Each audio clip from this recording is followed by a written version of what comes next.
আসসালামু আলাইকুম। শুভ সন্ধ্যা। আশা করি সবাই ভালো আছেন।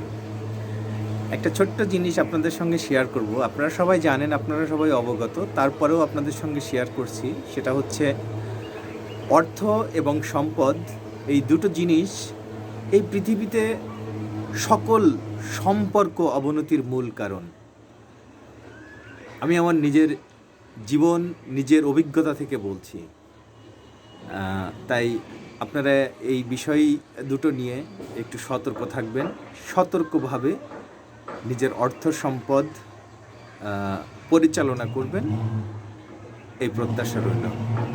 প্রতারিত হবেন না এবং অবহেলিত হবেন না। নিজের অর্থ সম্পদ নিয়ে অন্যজনের কাছে অবহেলিত হবেন না। ধন্যবাদ। আসসালামু আলাইকুম। ভালো থাকবেন সবাই।